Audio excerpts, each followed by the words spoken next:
selamat siang para pemirsa. Kita jumpa lagi di live streaming dari Dinas Komunikasi Informatika Statistik dan Persandian untuk kesempatan pagi menjelang siang hari ini pemirsa. Ya, teknologi digital masa kini yang semakin canggih itu menyebabkan terjadinya perubahan besar di dunia ini tentunya. Manusia telah dimudahkan dalam melakukan akses terhadap informasi melalui banyak banget caranya. Nah, serta dapat menikmati fasilitas dari teknologi digital dengan bebas. Namun, selain dampak positif yang banyak, dampak negatif juga muncul sebagai ancaman tentunya. Nah, terlepas dari dampak negatifnya, dampak positif yang dirasakan oleh masyarakat ya, seperti informasi tentang apa saja yang dapat digunakan untuk pemerintahan, pendidikan, kesehatan, bahkan ya peningkatan ekonomi dan juga dunia usaha pun dengan mudah didapatkan tentunya pemirsa. Nah, agar dampak positif dari kemajuan teknologi digital ini dapat dirasakan oleh seluruh lapisan masyarakat di wilayah Kabupaten Sumbawa, ya tentunya ketersediaan sarana dan prasarana teknologi komunikasi ini dapat seperti berupa ketersediaan dari jaringan yang baik dan juga bagus yang menyasar seluruh wilayah-wilayah yang ada di Kabupaten Sumbawa, terutama di daerah-daerah yang terpencil tentunya yang sulit dijangkau. Nah, sejauh ini para pemirsa, kita sudah berada dari pihak ya Dinas Komunikasi Informatika, Statistik dan Persandian itu sendiri. Nah, kali ini saya sudah bersama Pak Sekdis Kominfotik Sandi, Bapak Jufri SSI MM. Assalamualaikum warahmatullahi wabarakatuh. Selamat pagi Bapak. Waalaikumsalam. Ya, bagaimana kabarnya nih Pak? Alhamdulillah. Iya, alhamdulillah. Nah, sejauh ini Pak ya, gimana upaya pemerintah daerah itu sendiri ya melalui Dinas Komunikasi Informatika yaitu selaku leading sektor untuk menyiapkan segala sesuatunya entah dari sarana prasarana sehingga dampak positif ini dapat dirasakan oleh seluruh lapisan masyarakat tentunya. Baik, terima kasih. Assalamualaikum warahmatullahi wabarakatuh. Waalaikumsalam warahmatullahi wabarakatuh. Saya senang sekali berada pada kesempatan ini Ya. di ruangan secara langsung gitu ya. Ya. Diskom Infotik Sandi. Ini adalah kesempatan yang baik sekali dalam rangka untuk melakukan diseminasi informasi kepada masyarakat terkait dengan kebijakan-kebijakan yang dilakukan oleh pemerintah Kabupaten Sumbawa, dalam hal ini oleh Dinas Kominfotik Sandi. Ya. Nah, terkait dengan yang dipertanyakan tadi, ketersediaan jaringan telekomunikasi gitu ya. Nah, untuk diketahui di Kominfotik Sandi ini kan mengampu 4 urusan gitu ya. Yang pertama itu adalah urusan Kominfo ya. Yang kedua itu adalah urusan statistik. Yang ketiga itu adalah urusan persandian. Dan yang keempat itu adalah urusan telekomunikasi informatika ya. Nah, terkait dengan urusan telekomunikasi informatika, nah kalau kita runut gitu ya, dalam hal penyediaan jaringan telekomunikasi itu dalam pembagian urusan pemerintahan berdasarkan undang-undang otonomi daerah itu bahwa penyediaan jaringan telekomunikasi itu adalah secara kewenangan itu adalah pemerintah pusat. Artinya pemerintah dalam hal ini adalah Kementerian Kominfo ya, Kominfo. Nah, bagaimana ini bisa menjadi bagian dari tugas pemerintah Kabupaten Sumbawa? Ini tidak lebih daripada dalam hal bagaimana koordinasi yang dilakukan oleh pemerintah Kabupaten Sumbawa untuk memastikan gitu ya, bahwa pemerintah pusat itu akan memberikan atensi yang kuat dalam pelaksanaan urusan itu di daerah. Itu dalam hal penyediaan jaringan telekomunikasi.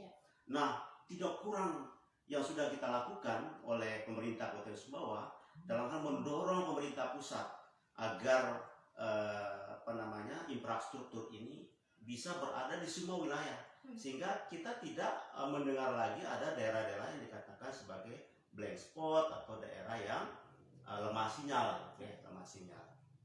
Nah, upaya apa yang dilakukan oleh pemerintah Kabupaten Sumbawa? Itulah terus kita melakukan koordinasi. Bukti bahwa koordinasi yang kuat itu bisa menghasilkan kebijakan pemerintah pusat itu dalam hal katakan dari 2019 sampai sekarang itu luar biasa sekali. Infrastruktur yang sudah diberikan atau diturunkan di pemerintah di wilayah Kabupaten Sumbawa dalam hal jaringan telekomunikasi ini. Nah, 2022 ini saja kita sudah peroleh 5 titik. 2021 bayangkan kita sudah memperoleh 19 titik. Nah, inilah yang kita konkretkan bagaimana ini itu bisa berjalan dengan baik, sehingga apa yang kita harapkan bahwa pemerintah atau masyarakat itu bisa menikmati era digital ini gitu. Bagaimana bisa menikmati era digital apabila infrastruktur digital itu tidak tersedia. Nah, itu adalah infrastruktur gitu ya. Jadi pemerintah Kabupaten Sumbawa dengan komitmen yang kuat, buktinya itu pemerintah dalam hal ini adalah Bupati Sumbawa terus melakukan semacam MOU bagaimana pemerintah pusat itu bisa memberikan atau mendapat infrastruktur itu turun di Kabupaten Sumbawa. Itu adalah upaya kita. Ya, mungkin demikian dalam hal infrastruktur. Ya. Iya. Baik, kemudian Bapak ya, di sini kan setelah sarana dan prasarana berupa jaringan dapat menjangkau sampai ke tingkat desa, tentunya juga harus dipikirkan dampak negatif yang akan timbul dari makin luasnya penggunaan teknologi komunikasi ini. Apa saja upaya yang dilakukan Kominfotik ya terkait hal ini? Iya, memang inilah tantangan kita bersama gitu ya.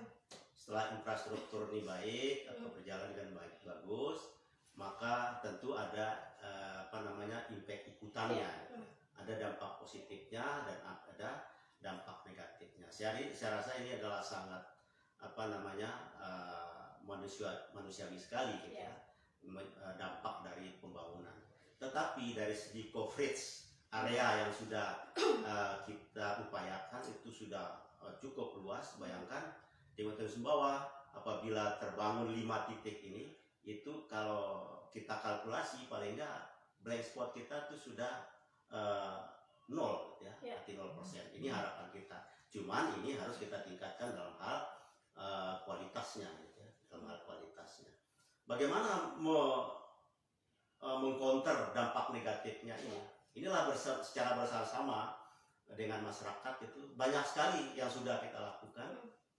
Contoh sederhana, baru-baru ini juga kita mendapat supporting dari berbagai universitas gitu, terkait dengan literasi digital. Itu adalah bagaimana supaya masyarakat ini bisa mendapatkan pencerahan bagaimana menyikapi ini era digital ini gitu ya. Lebih-lebih era ini itu sangat luar biasa pergerakannya itu pada saat pandemi COVID gitu ya. Bayangkan begitu masifnya masyarakat atau kita itu memanfaatkan digitalisasi ini. Ya. Jadi saat ini mau tidak mau kita harus bertransformasi di dalam hal transformasi digital ini. Nah, literasi digital masyarakat itu memegang posisi yang sangat penting. Nah, kita juga alhamdulillah gitu ya, mempunyai mitra yang sangat the best sekali. Kita punya relawan TIK gitu ya. Begitu juga mereka, kita lihat progresnya itu sangat luar biasa dalam memandu masyarakat, menyebarkan virus-virus positif dari dari era digital ini gitu. Terakhir kita dapat supporting dari Universitas Udayana melakukan pelatihan gitu ya, pelatihan literasi digital untuk pemuda gitu.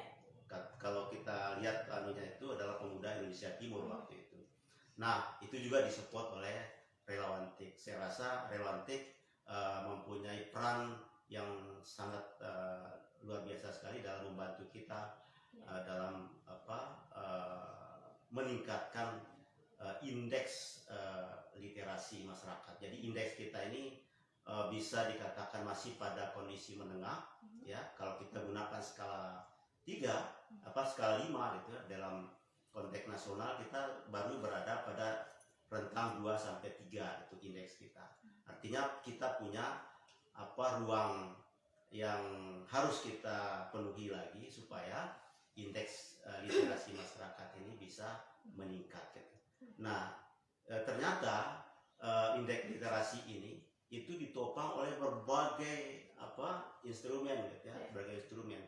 Artinya apabila kita lihat instrumen itu, peran serta masyarakat, peran serta organisasi kemasyarakatan sosial itu punya peran yang sangat baik. Jadi maksudnya punya peran yang sangat diharapkan gitu ya, sehingga pemerintah nasional tidak berjalan sendiri. Nah, karena kalau kita bicara indeks literasi digital itu tidak semata-mata kita bagaimana tingkat pelatihan kita, tetapi bagaimana penyebaran informasi kita secara masif kepada masyarakat supaya hal-hal yang terkait dampak negatif dari era ini bisa diminimalkan, bisa diminimalkan. Mungkin itu hal-hal yang harus kita kedepankan ke depan sebagai tantangan kita dalam menghadapi era ini. Ya, baik. Kita ke yang selanjutnya, pertanyaan selanjutnya, di mana di era digital ini semua kebijakan dan juga arah pembangunan di sini harus didukung oleh data dan dapat diukur dengan angka-angka. Ya, Pak Sekis ya, kemudian perencanaan dan keberhasilan pembangunan mutlak harus didukung oleh data yang akurat dan juga benar. Nah, menyikapi hal ini bagaimana Bapak menyikapi, menyusun dan juga menyajikan data-data statistik yang juga dapat digunakan baik oleh pemerintah sendiri maupun oleh masyarakat dan sebagai sambungannya. Nah, bagaimana pemerintah daerah khususnya Diskominfotik memanfaatkan hal ini agar informasi-informasi penting dan apa yang sudah dan sedang dilaksanakan terkait program dan kebijakan pemerintah dapat diketahui oleh masyarakat luas tentunya. Oke, seperti yang saya sampaikan di muka tadi, bahwa urusan pemerintah yang dilakukan oleh Diskominfotik Sandi ini luar biasa sekali. Bayangkan ada 4 urusan wajib gitu ya pemerintah. Salah satunya tadi yang dipertanyakan adalah urusan statistik. Urusan statistik ini itu kan dalam rangka bagaimana menyediakan data-data atau informasi yang terkelola dengan baik itu bisa disiapkan oleh pemerintah. Nah, semenjak urusan statistik ini menjadi sebuah diwadahi secara kelembagaan dalam sebuah bidang tertentu yang dalam hal ini kita bergabung dengan Diskominfotik Sandi. Saya rasa dari terbentuknya itu sudah banyak hal-hal yang sudah dilakukan dalam hal penyediaan data statistik ini. Jadi bukan hanya data statistiknya gitu, tapi penyediaan data secara umum gitu ya. Bab data itu bisa ada data spasial, ada data statistik gitu ya, yang harus disiapkan oleh pemerintah. Nah, memang dalam hal data, konteks kita itu adalah berada pada kebijakan makronya. Ada yang disebut dengan kebijakan Satu Data Indonesia berdasarkan Perpres 39 tahun 2019 tentang Satu Data Indonesia. Nah, dalam hal ini secara struktur kita di pemerintah daerah, buat garis bawah katakanlah seperti itu, kita punya struktur. Kalau di kita ada disebut sebagai pembina statistik, itu adalah berasal di DPS. Artinya kita sudah berbagi peran dalam hal Satu Data Indonesia ini. Pembinaannya adalah BPS, koordinatornya adalah Bapeda, wali datanya adalah Diskom Infotik Sandi. Jadi posisi kita Diskom Infotik Sandi ini itu adalah sebagai wali data. Apa fungsi wali data? Wali data adalah menyediakan, memastikan data itu tersedia secara reguler, secara sistematis dan terpublish, terdiseminasi pada kanal-kanal yang kita punya. Nah, untuk mengakselerasi ini ya, kita sudah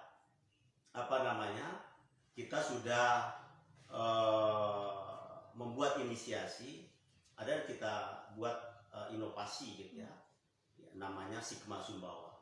Sigma Sumbawa itu adalah sistem informasi data sektoral. Mengapa data sektoral? Karena secara kewenangan pemerintah daerah itu berada, kalau dalam hal statistik itulah mengelola data sektoral.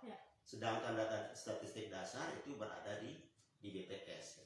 Nah, dalam hal pengelolaan data sektoral ini kita punya Sigma. Itu sudah kita launching tahun lalu dan sekarang sudah ready dalam posisi memperkuat supaya data-data yang kita punya itu bisa tersaji secara baik. Ingat, buat data baik kan datanya akurat, datanya cepat tersaji gitu ya, dan data itu bisa memenuhi kebutuhan konsumennya. Tapi sayang, ketika kita mengatakan wah inilah data tersedia, terus kebutuhan konsumen itu melebihi dari itu, maka itu menjadi tantangan kita. Jangan sampai kita hanya memenuhi apa yang kita butuhkan, tetapi tidak memenuhi apa yang diharapkan oleh pengguna layanan kita gitu. Jadi itulah makanya setiap waktu kita melakukan ada disebut sebagai pengukuran kebutuhan data berdasarkan persepsi pengguna gitu. Jadi data itu adalah data memenuhi kebutuhan kita dan juga memenuhi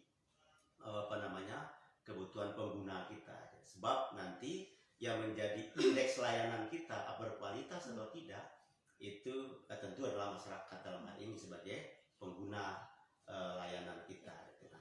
Sigma ini adalah start point kita bagaimana pelayanan kita, pelayanan Diskom Infotik Sandi dalam hal penyediaan data yang akurat, data yang baik sesuai dengan prosedur-prosedur gitu ya. Ternyata untuk menyediakan data itu tidak semudah yang kita bayangkan. Betul sekali. Itu butuh stakeholder yang luar biasa sekali. Makanya kita bangun terus koordinasinya. Baru-baru ini sudah kita lakukan katakanlah koordinasi statistik sektoral dengan pihak BPS. Itu dalam rangka apa? Semua OPD ini adalah pelaksana sebenarnya urusan statistik, bukan ANSI ada di Diskom Infotik. Memang Diskom Infotik terus sebagai wali data, tapi ingat bahwa produsen data itu dalam konteks data sektoral itu adalah OPD gitu. Nah, itulah yang kita kuatkan dan kita integrasikan mereka OPD dalam satu sistem tawadi namanya Sigma Sumbawa. Mungkin itu hal-hal yang kita lakukan sehingga persepsi masyarakat dalam hal penyediaan data statistik itu lebih meningkat. Dan tentunya penyediaan data itu tidak langsung, misalnya ada yang minta data langsung kita berikan, tidak begitu Pak Sekdes ya? Iya. Jadi tidak sembarangan itu data yang diberikan. Iya, baik. Kemudian Pak Sekdes, bukan kejadian ini sebenarnya, tapi kegiatan yang berjalan tahun kemarin itu tentang MXGP sendiri. Ya, terkait hal ini yang tentunya lagi hangat dan cukup menyedot perhatian kita terkait dipercayakannya Kabupaten Sumbawa sebagai tempat penyelenggaraan event internasional MXGP. Nah, sejauh mana Diskom Infotik ini diberi dan mengambil peran dalam menyukseskan event tersebut? Luar biasa sekali. MXGP itu adalah start point kita untuk melakukan inovasi sebenarnya. Bagaimana bukan pada penyelenggaraan MXGP-nya, tapi bagaimana pemerintah daerah itu memanfaatkan atau mendayagunakan isu-isu MXGP itu menjadi keberkahan kita gitu, bisa meningkatkan satu nama baik daerah, yang kedua bisa dalam hal pendapatan, bisa dalam hal kapabilitas masyarakat dalam melaksanakan event-event besar seperti itu. Nah, bagaimana peran Diskom Infotik? Saya rasa selama berlangsungnya baik dari pra, sampai dengan pelaksanaan sampai dengan pasca, peran Kominfotik Sandi itu sangat luar biasa sekali. Bagaimana mendram up MXGP ini menjadi sebuah event yang punya daya tarik yang luar biasa sekali. Ya. Nah, buktinya apa? Baru-baru ini pelaksanaan MXGP di Kabupaten Sumbawa itu memperoleh penghargaan internasional. Ya, prestasi yang luar biasa sekali. Itu adalah mendapat penghargaan sebagai pelaksanaan dalam hal media opportunity-nya luar biasa sekali. Ya, ya, media opportunity mendapat penghargaan dari kalangan internasional. Dan itu merupakan penghargaan, saya rasa, walaupun kita sebenarnya dalam hal pelaksanaan mungkin kita tidak butuh penghargaan seperti itu, tetapi inilah bukti kerja kita bersama kita, pemerintah provinsi, pemerintah kabupaten, dan pemerintah kabupaten kota seluruh di NTB ini bersinergi sehingga MXGP ini bisa terlaksana atau berjalan dengan baik. Saya rasa itulah legacy kita dalam hal pelaksanaan MXGP itu. Diskon Infotek saya rasa punya peran yang tidak main-main di dalam pelaksanaan MXGP kemarin. Dan kita tentu berterima kasih sekali kepada masyarakat mendukung ini. Pemerintah mungkin tidak menjadi apa-apa ketika masyarakat tidak memberikan dukungan. Dan dukungan kemarin itu sangat luar biasa sekali, dan kita sebagai pemerintah sangat berterima kasih atas dedikasi masyarakat itu mensukseskan event internasional kemarin. Mungkin itu ya. Ya, baik. Mungkin yang terakhir di sini Pak Sekdis terkait dengan kerjasama dari pemerintah daerah dengan pusat, dalam hal ini tim bakti, gitu ya. Dan di sini kan teranalisis bahwa ada beberapa titik yang yang akan dipasang ini tower, gitu ya. Bisa diinformasikan mungkin beberapa titik itu di mana saja? Untuk 2022 itu kan ada 5 titik, gitu ya, 5 titik. Memang secara konsentrasinya itu berada pada daerah Batulanti, Kecamatan Batulanti, gitu ya, dan Kecamatan Orontelu Ropang, gitu ya. Nah, secara titiknya nanti jelasnya akan kita sampaikan nanti, karena ini kan dalam proses, gitu ya, dalam proses. Bisa jadi nanti ketika ada kendala teknis umpama seperti itu, tetapi kita pastikan gitu, ada 5 titik. Ada di kecamatan sebaran titiknya itu berada di daerah Kecamatan Batulanti, Kecamatan Orontelu Ropang, dan mungkin ada kecamatan atau daerah lain yang secara teknis itu akan masuk pada skema pada tahun 2022 ini. Mungkin itu ya. Iya, mungkin mudah-mudahan seluruh desa terpencil, terisolir di sini bisa menikmati adanya wifi, ya, seperti itu ya. Jadi komunikasinya jadi lebih lancar. Oke, dan baik, terima kasih Pak Sekdis atas waktu yang sudah diberikan kepada kami. Assalamualaikum. Waalaikumsalam. Iya, baik, terima kasih para pemirsa untuk kesempatan kali ini. Mudah-mudahan ini bisa menjadi satu informasi yang sangat jelas sekali bagi Anda, yang tentunya inilah keterbukaan dari Dinas Komunikasi Informatika Statistik dan Persandian dalam menyampaikan informasi-informasinya tentunya. Dan baik, untuk beberapa desa-desa yang tentunya belum terjangkau, ya, ditunggu saja. Yang mudah-mudahan kedepannya bisa dapat teratasi. Baik, terima kasih atas waktunya. Wassalamualaikum warahmatullahi wabarakatuh.